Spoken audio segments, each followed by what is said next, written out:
Amados hermanos, que el Señor Dios Todopoderoso les bendiga a cada uno de ustedes. Ya terminamos recientemente la carta del apóstol Pablo a los Colosenses. Recuerden ustedes que estamos estudiando acerca de las cartas paulinas y estamos dándole esta mirada no tan concentrada en las cartas, pero sacando de ella la instrucción que el apóstol Pablo tiene para aquel tiempo, pero que a su vez también es pertinente para nuestro tiempo. Por lo tanto, es necesario que cada vez que nos introducimos en el estudio de la palabra del Señor, lo hagamos también con la certeza de que necesitamos la inspiración y la dirección del Espíritu Santo de Dios para poder estudiar su palabra. Así que les invito a orar a Dios para realizar este estudio en el nombre del Señor. Padre, en el nombre de Jesús, te damos gracias en esta hora y te rogamos que la obra perfecta de tu Espíritu Santo sea sobre nosotros y que podamos recibir en esta hora tu inspiración para poder adentrarnos en tu palabra y poder escudriñar, obtener, buscar en ella cada una de las enseñanzas que necesitamos. Papá, te rogamos que tu Espíritu nos conduzca y nos guíe cada día. Gracias, Señor, por tu amor precioso y maravilloso con nosotros. Oramos a ti en el precioso nombre de Jesús. Amén y amén. Amados, vamos a ir entonces con esta carta del apóstol Pablo a los Corintios y tenemos que mencionar algunas cosas que son importantes para nosotros en este tiempo. Corinto en el tiempo de Pablo era una ciudad que se destacaba, puesto que era un centro importante de comercio, quizás tal vez el más importante de toda Grecia. Y además era parte también del propósito, de la búsqueda, ¿no es cierto?, de la venta, por así decirlo, del Imperio Romano. Y incluso Corintio, bajo la organización de Roma, había sido señalada como una capital de lo que podríamos llamar el sector de Acaya, o lo que se conocía como la Grecia de verdad. Gracias a su lugar privilegiado dentro de la geografía, nos hace ver que se encuentra como centro del estrecho de Ismos, que unía la gran península del Peloponeso y que es tan célebre, tan recordada en la historia de los griegos. Por tanto, Corinto se plantea y se nos presenta a nosotros como una ciudad interesante que nos va a permitir acercarnos al real sentido del escrito de Pablo y por qué Pablo lo hace de esta manera. Este lugar comercial siempre, como cualquier otro, ¿no es cierto?, este centro comercial, como cualquier otro, logra atraer generalmente todo tipo de personas de diferentes nacionalidades. Todo puerto provoca aquello, que lleguen gentes de diferentes nacionalidades, ¿no es cierto?, de diferentes lenguas incluso, y por qué no, también de diferentes religiones. Algunas personas llegan solo con la posibilidad, con el interés de comerciar, de vender, de entregar sus productos. Y otros van pensando también en la posibilidad de vivir en aquel lugar, aunque de manera precaria, ¿no? Así es que, y tampoco faltaban quienes llevaban elementos propicios para el vicio, tanto de la clase social alta como también de la clase social baja. Así es que el apóstol Pablo tenía como en su mente estas ciudades que procuraban esta atracción y que por lo tanto permitían, ¿no es cierto?, una mayor apertura a una posibilidad nueva de alguna nueva religión, de alguna nueva enseñanza que pudiera estarse dando, y era entonces un centro especial para eso. Pero también eran lugares estratégicos para el comercio, para lo militar, ¿no? Y por supuesto, como dije recién, ¿no es cierto?, era el lugar propicio para extender el Evangelio. ¿Por qué? Porque el mismo hecho que existieran en aquel lugar personas de diferentes nacionalidades, de diferentes lugares, hacía propicio, hacía oportuno que estos lugares fueran también seleccionados como punto en que el Evangelio podría de ahí salir a diferentes lugares, expandirse e ir a otras ciudades y a otros países, como resultado de la evangelización en aquellos lugares. Por lo tanto, era sin duda un lugar atractivo para la predicación del Evangelio.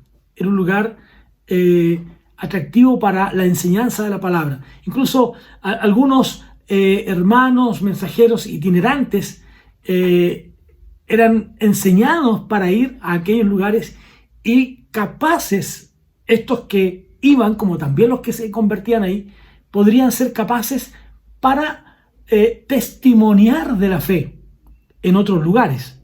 Así que Corinto era un centro atractivo para la evangelización. Ahora, ¿cuál era la importancia política, la importancia religiosa de Corinto?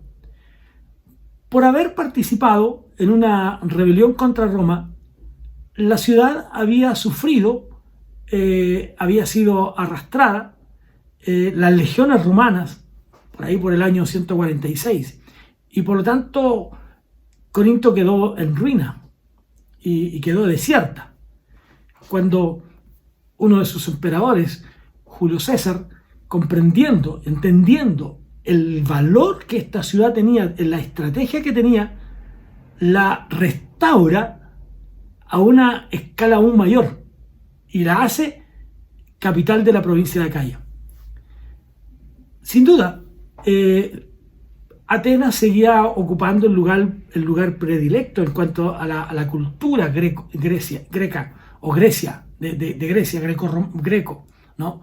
Por lo tanto, era importante este lugar también. Y la hacía también ser un puerto libre. Ahora, sin embargo, Corinto, pese a su condición cosmopolita, ¿no es cierto?, no dejaba de sentirse griega, y había una lucha interna dentro de la ciudad, que era una lucha que la ciudad tenía, cómo defender su cultura en este caso, de lo que Roma le imponía. Y por lo tanto, fue respaldada Corinto por una acrópolis, donde estaba el templo a Afrodita, que era el centro de idolatría del mundo. En Corinto, los griegos en general eran inteligentes, eran personas inteligentes. Los griegos de Corinto, los que vivían ahí, los nacionales, vamos a decir, eran astutos, inteligentes, listos, ¿no?, inquietos, curiosos, y muy dados, muy abiertos hacia cualquier tema que pudiera surgir. Por eso que les decía que el ingreso del Evangelio a través de Corinto sería muy importante, porque en Corinto existiría esta apertura al Evangelio. Estaban ellos orgullosos de su historia, de su pasado, ¿no? Aunque no entendían muy bien la filosofía de Platón, de Aristóteles, pero les encantaba la sabiduría, ¿no? A su manera, por supuesto, pero les encantaba. Así que era importante para ellos aquello. Ahora, en Corinto había como cualquier centro comercial, había traído una buena cantidad de judíos, quienes quizás hasta hoy incluso, ¿no es cierto?, se interesaban por los aspectos bancarios y la posibilidad de alcanzar ganancias comerciales. No era posible pensarse que en Corinto no pudiera haber una colonia judía. Recuerden ustedes que donde habían a lo menos 10 judíos, se constituía una sinagoga, ¿no? Por lo tanto, era importante la presencia judía. En esos días, los judíos podrían ser tan fanáticos para defender las tradiciones de sus padres, para imponer, pero la fuerza de la ciudad, esta maraña social fue atrapándolos a tal punto que se dice que en Corinto la decadencia moral y religiosa entre ellos había sido muy grande. Y esto porque se fueron mezclando con los gentiles. Y al ocurrir esta mezcla, como lamentablemente suele ocurrir incluso hoy, ¿no?, que cuando alguien se relaciona en demasía con algún movimiento no cristiano, logra ser, diríamos, invadidos, ¿no? Y eso significó para estos judíos ir perdiendo presencia judía, ¿no? Pero en esta época que a nosotros nos está interesando, al hacer este estudio ahora, ¿no?, los judíos no tenían un gran prestigio dentro del imperio. Esto también impulsado por Claudio, el emperador, que les había expulsado de la metrópoli, ¿no? Eran tan importantes los judíos, pero sin embargo, a su vez, eran tan fáciles de ser infiltrados, ¿no? Por ejemplo, encontramos en Hechos, ¿no es cierto?, capítulo 18, que se halla a Priscila y Aquila, que vivían en Corinto, pero que estaban allí a causa de la expulsión de los judíos de Roma. Los judíos habían sido expulsados. Así es que diríamos que esta época de desprestigio de los judíos ayudó a la fundación de la iglesia evangélica en Corinto. Voy a usar el término evangélico para separarlo del judío, ¿ya? Entonces, ¿por qué razón? Porque los judíos, al verse infiltrados, debilitados en sus costumbres religiosas, pusieron poca oposición al evangelio. Esto permitía entonces que el evangelio se expandiera, y mientras ellos eran invadidos, ¿no es cierto?, misioneros como el caso de Pablo y quienes lo acompañaban, llevaban el evangelio, ¿no es cierto?, de una manera fuerte en aquellos lugares. Incluso ellos procuraron expulsar a Pablo, ¿no? Sin embargo, no lo lograron. Entonces, Pablo pudo quedarse allí en ese lugar hasta que el Señor le indicara. Vamos a ver más adelante cuánto tiempo es lo que el apóstol se queda allí. Hasta que el Espíritu del Señor, diríamos, le indicara que él debía dejar la ciudad. ¿Cómo se funda la iglesia en Corinto? En Hechos capítulo 18, quiero buscarlo para leerlo para ustedes también hoy día. Hechos capítulo 18 nos dice, nos registra lo siguiente, y que creo es importante para nosotros. Dice así: y al comenzar Pablo a hablar, Galión dijo a los judíos: si fuera algún agravio o algún crimen enorme, os judíos, conforme a los derechos, yo os toleraría. ¿Qué ocurre? Que Pablo acababa de dar su gran testimonio en el Areópago, ¿ya? En Atenas, por supuesto. Y se formó allí una pequeña congregación, una pequeña iglesia, ¿no? Pero que a los estudiosos del tiempo, a los que se les reconocía la capacidad de estudio, ¿no?, no les interesara mucho, ¿no? No se interesaron en esto. Por lo tanto, Pablo logra introducir el evangelio allí. Ahora, no podríamos no podríamos decir que Pablo fracasa en su predicación en el Areópago por causa de los judíos, ¿no? Recuerden que Pablo llegó a Corinto cansado, abatido, extrañando, diría yo, la compañía de sus grandes amigos y consiervos en la obra. Me refiero a Timoteo y a Silas, a quienes él mismo había enviado hacia Macedonia, ¿ya? Así es que, sin embargo, en esta oportunidad, el Señor le concede al apóstol Pablo la compañía, ¿no? El calor, el abrazo fraterno de un matrimonio como el de Priscila y Aquila, o Aquila y Priscila, como usted quiera. ¿Quiénes? Es muy probable que ya fueran cristianos antes, ¿no? Quienes se dedicaban, incluso tenían el mismo oficio de Pablo, fabricar tiendas, ¿ya? Y eso era todavía mucho más atractivo para que el apóstol no se sintiera tan abatido, tan solo, tan abandonado, ¿no? Generalmente, los rabinos no debían recibir una recompensa monetaria por sus enseñanzas. Esto hacía que generalmente los rabinos se dedicaran a aprender un oficio, por simple o por humilde que fuera. Esto con el propósito de obtener un ingreso a ellos también para poder predicar y hacer del Evangelio un trabajo también. Por eso es que Pablo entiende que él no quiere ser a estas pequeñas iglesias nacientes, no quiere ser un agravio.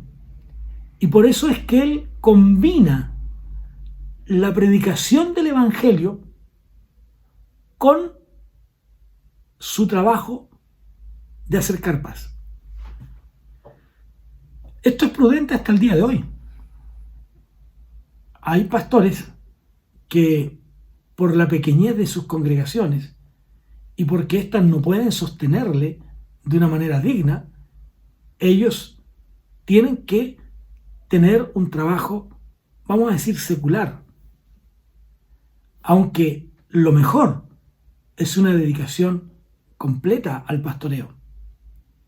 Quien les habla, en algún momento de mis 40 y algo ministerios, también, estando en iglesia pequeña, he tenido que buscar un sustento aparte del ministerio. Porque la predicación del Evangelio debe seguir. Así es que no era raro que Pablo y la familia de Priscila y Aquila, este matrimonio, se dedicaran a la confección de tiendas, que era su oficio, el oficio que ellos tenían. Y esto les permitía entonces que luego, durante su trabajo, las discusiones que ellos tenían, discusiones entre comillas, la entrega, el compartir, el compartir el Evangelio con otros, se diera entonces en estas pequeñas discusiones en la sinagoga. Por supuesto que desde allí, recuerden ustedes que el apóstol Pablo para él era primordial, era sumamente importante compartir el Evangelio con los judíos.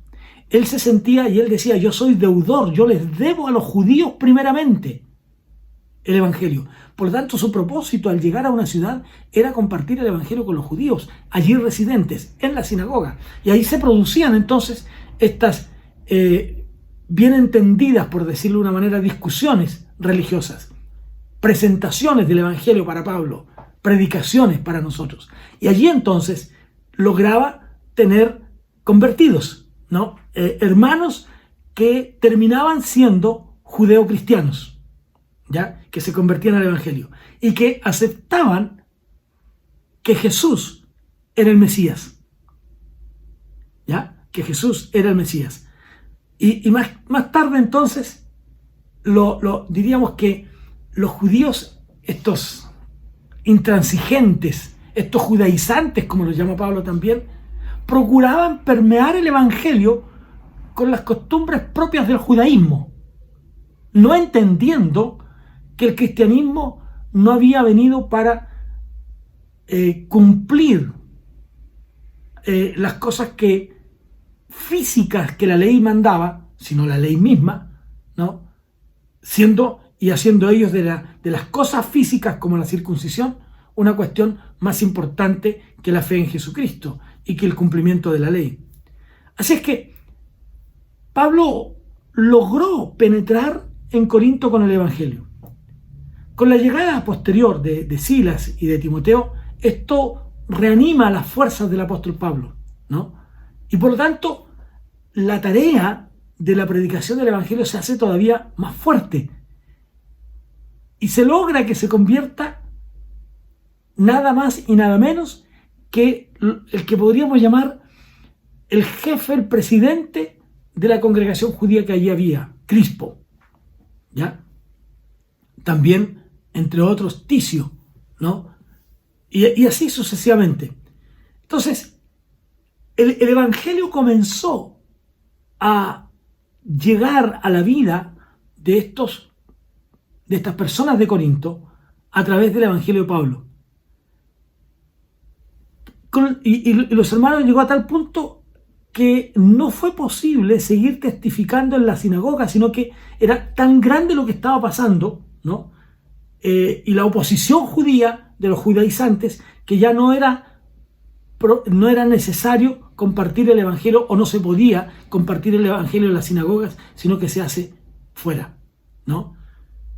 Así es que cuando se forma la efervescencia contraria al evangelio, ya el núcleo cristiano era más fuerte, por lo tanto podían ofrecer una mayor resistencia, por decirlo lo menos. Así es que siempre se añadían otros al evangelio, ¿no? Y esto comienza también, al expandirse el evangelio hacia afuera de la sinagoga, comienzan los judíos a sentirse invadidos por los gentiles, que al creer en Cristo, por supuesto, se van también a reunir en las sinagogas. Pero esto se forma en un problema judío, porque a las sinagogas solo podían asistir judíos, ¿ya? Así es que el problema es que esto ocurre sin que ellos lleguen a ser parte de esta nueva religión, vamos a llamarla, llamado cristianismo, pero sin el hecho de la circuncisión. Y fíjense que en el mismo libro de los Hechos, el capítulo 18 que estábamos viendo, los textos 6 y 7 dicen: pero oponiéndose y blasfemando estos, les dijo, sacudiéndose los vestidos, vuestra sangre sea sobre vuestra propia cabeza, yo, limpio desde ahora, me iré a los gentiles. Y saliendo de allí se fue a la casa de uno llamado Justo, temeroso de Dios, la cual estaba junto a la sinagoga. Por lo tanto, comienza la extensión del evangelio, ¿no? Ya no en la sinagoga, sino ahora en una casa. Un buen ejemplo que tenemos de esto es en el capítulo 10 del libro de los Hechos, con Cornelio, ¿no? Había una iglesia en su casa, había gente que se había convertido al evangelio, ¿no?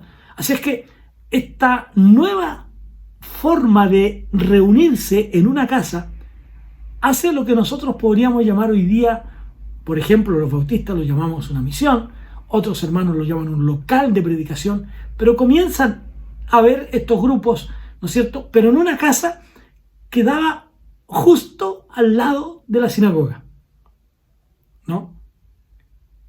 Como resultado de esto, el testimonio de los hermanos fue muy fuerte en Corinto y fue de mucha bendición.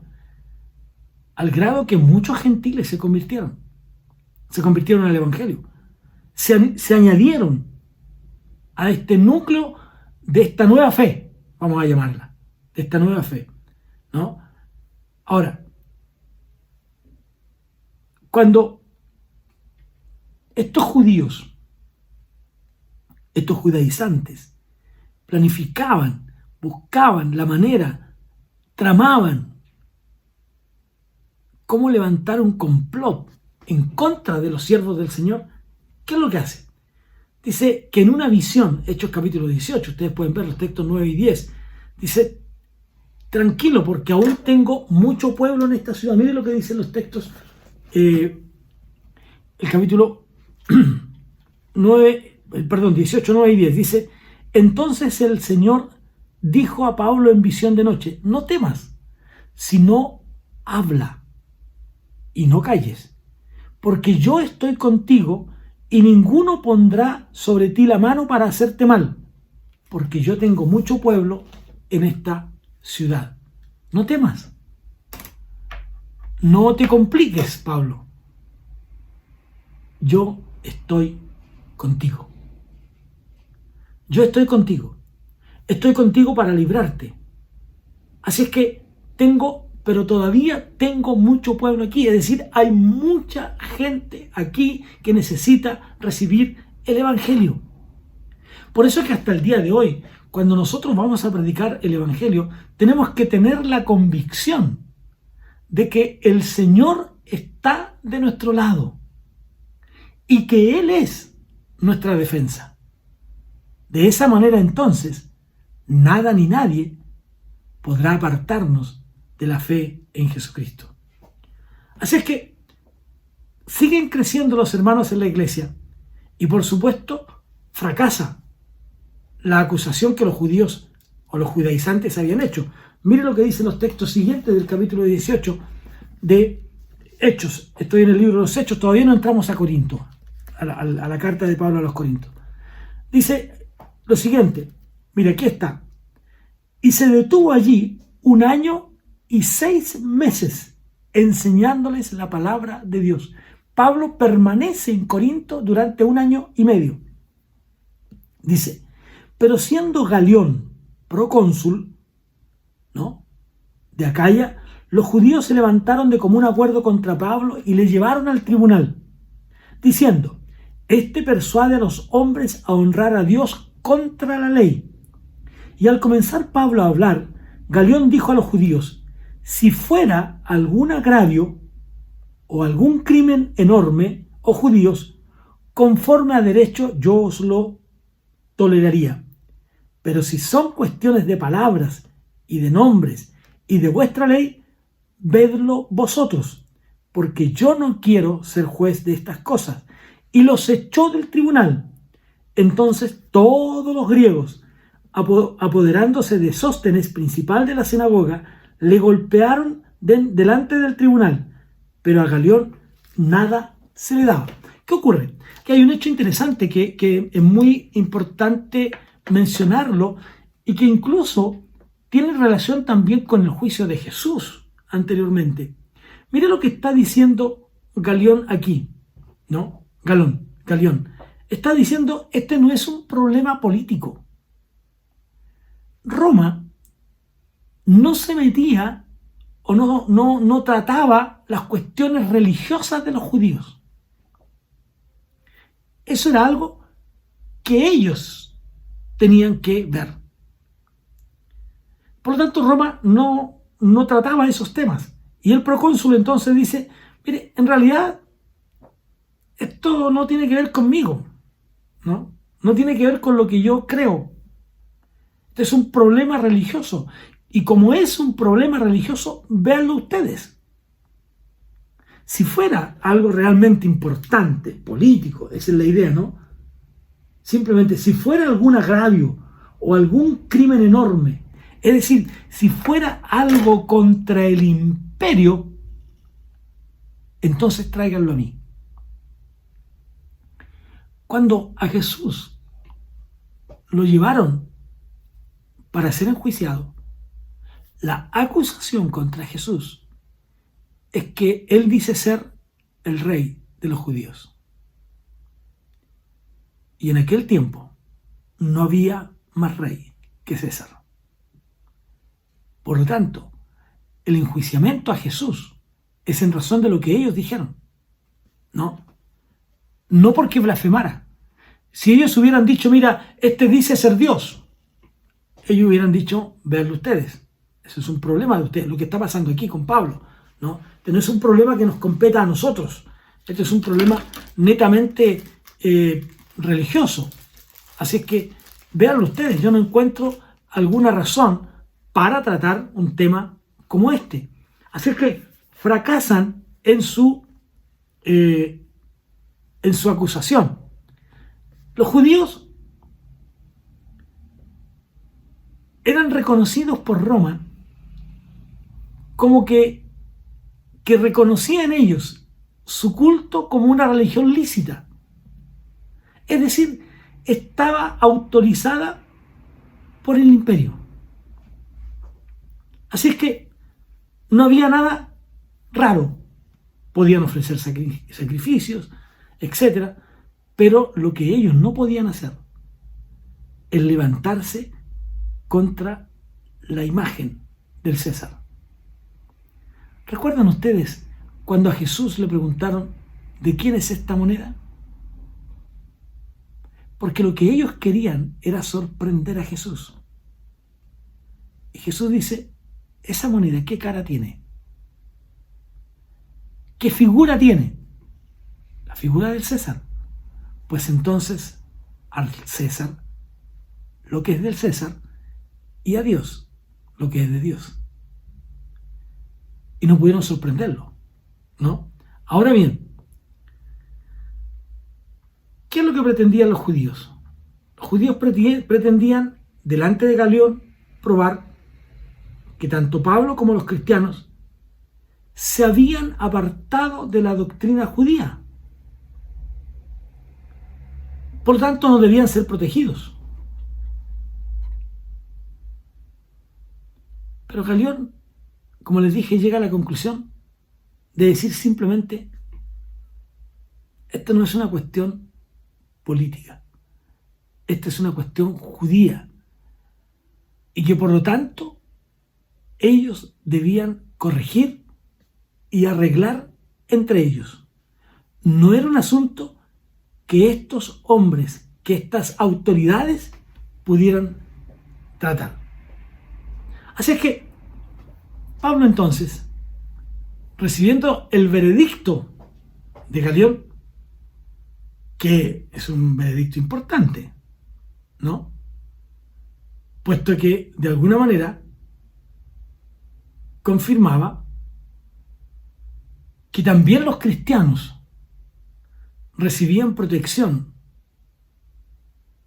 para continuar con una religión que era lícita, como si fuera de una misma corriente judía. Galión aquí se confunde.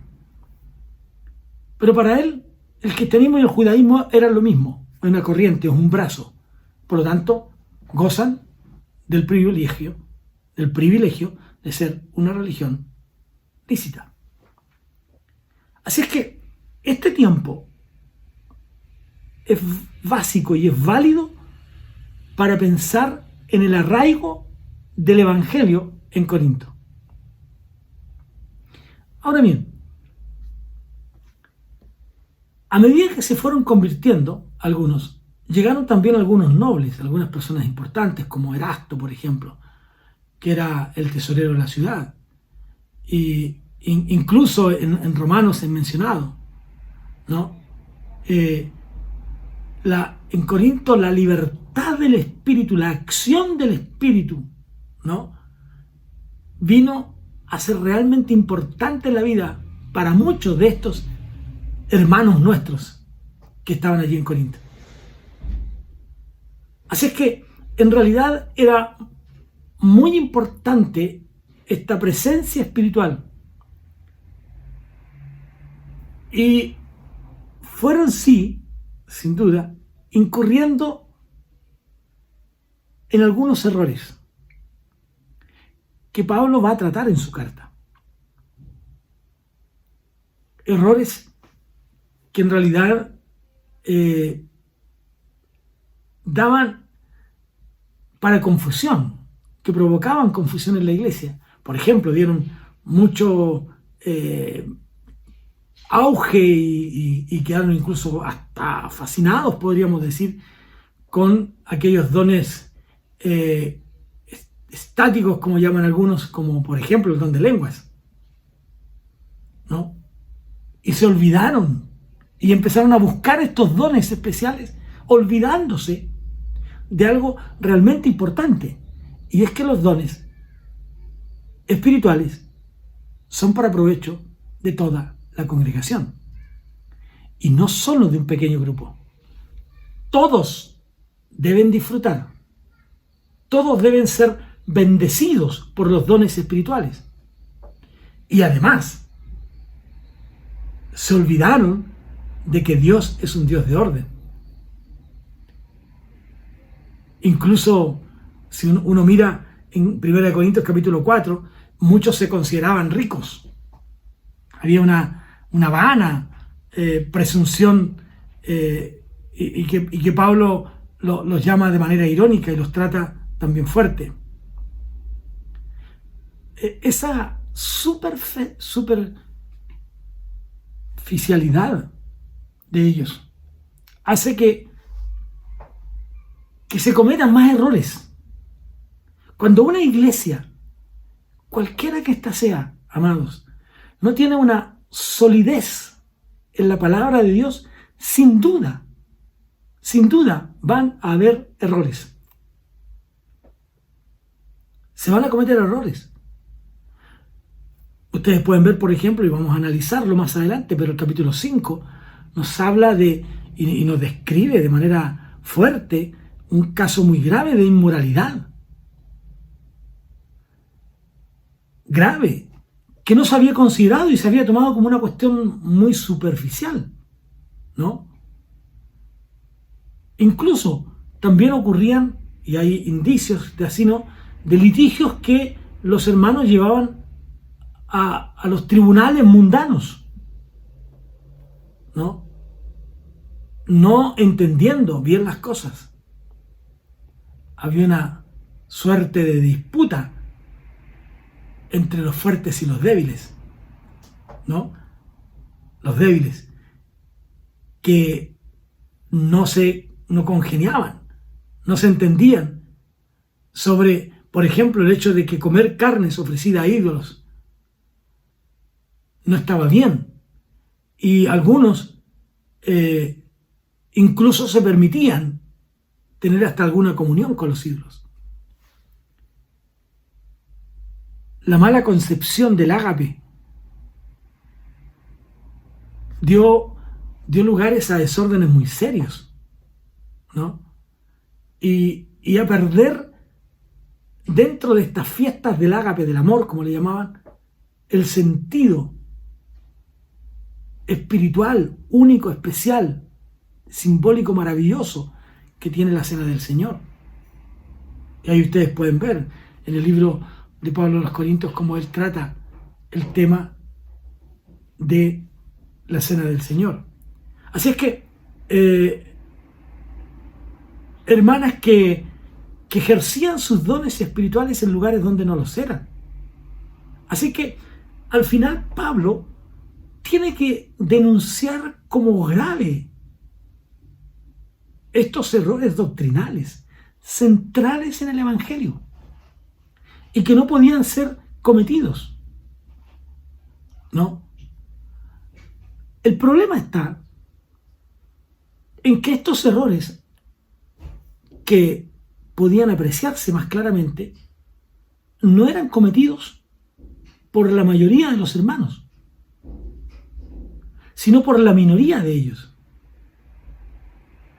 Y claro, como suele ocurrir aún en nuestro tiempo, se le da mayor importancia a las cosas pequeñas de desvíos que a la seriedad de lo cierto, de lo puro, ¿no?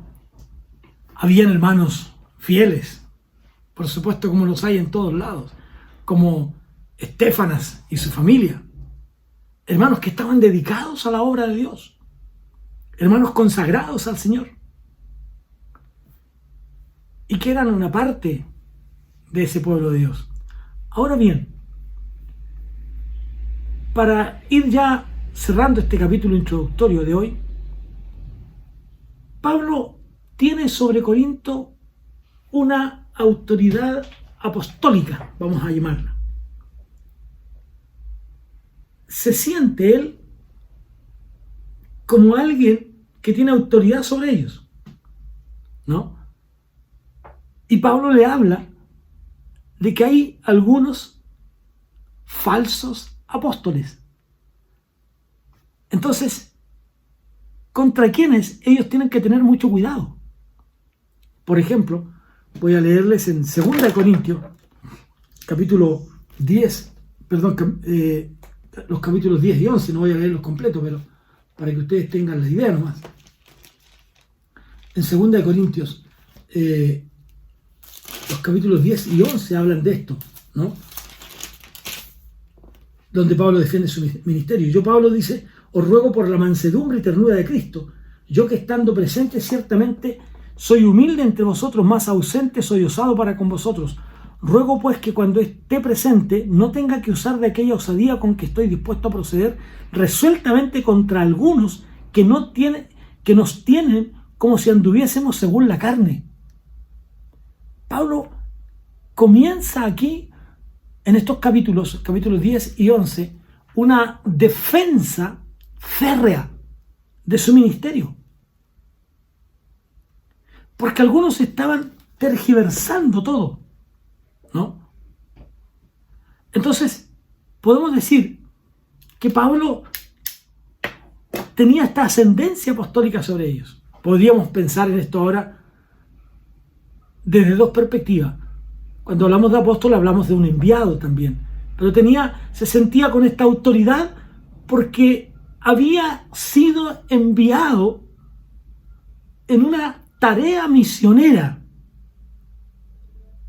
para compartir, para proclamarles el evangelio, y por lo tanto él se siente con esta ascendencia espiritual sobre ellos.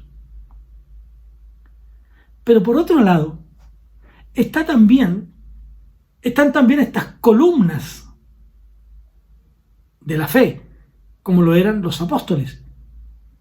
Y ya hemos hablado de eso, pero Pablo era uno de ellos. Estos que habían sido los depositarios de las verdades del Nuevo Testamento. Ellos debían dar fe con auxilio, con protección, con dirección, con inspiración del Espíritu Santo, de los grandes hechos redentores de Jesús, del ministerio de Jesús. Ellos debían dar fe de la muerte expiatoria, de la muerte que redime, de la muerte que ayuda al pecador a salir de su pecado y que lo saca de su pecado, pero también de la resurrección de los muertos. Es cierto, Pablo no estaba entre esos.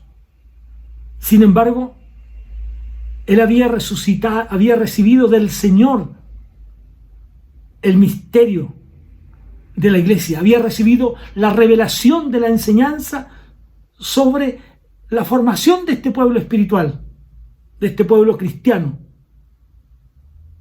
y que no solamente vio al Señor camino a Damasco, sino que constantemente estaba recibiendo la dirección, la orientación del Espíritu Santo. Por lo tanto, él menciona muchas veces esta gracia apostólica sobre su vida y se siente que frente a los corintios él es una autoridad, y por lo tanto los hermanos de Corinto deben oírlo, deben escucharlo. Hermanos, hasta el día de hoy esto puede ser así, no que seamos apóstoles, pero cuando usted le ha presentado el Evangelio a alguien, cuando usted se ha constituido en un enseñador de la palabra de Dios para alguien, usted tiene esa tarea, esa capacidad de poder ayudarlo a corregir lo que esa persona hoy día está haciendo de manera equivocada. Así es que la carta de Pablo a los Corintios viene a ser muy importante para nosotros porque nos va a ayudar a entender, a comprender mejor muchas de las doctrinas de la palabra de Dios que van a traer solidez a nuestra vida espiritual. Los dones espirituales, la resurrección, etcétera, la justificación, entre otros temas que trató Pablo también en Romanos. Pero que también aquí podemos encontrar cómo la obra de Dios llega clara y transparente para nosotros. Así es que, amados, les invito a que nos reunamos cada miércoles alrededor de la palabra, que nos sentemos a los pies de la palabra para aprender del Maestro, de nuestro Señor Jesucristo, a sus pies, simbólicamente hablando, y extraer de su palabra toda la instrucción, toda la enseñanza que Él tiene para nosotros. Les espero, entonces, el próximo miércoles, en este mismo horario, o en el horario que usted estime conveniente ver este estudio. Pero recuerde que a las 20 horas cada miércoles es cuando abrimos este estudio y lo dejamos para que todos ustedes puedan verlo. Que Dios les bendiga y nos encontramos la próxima semana. Un abrazo grande para todos. Bendiciones.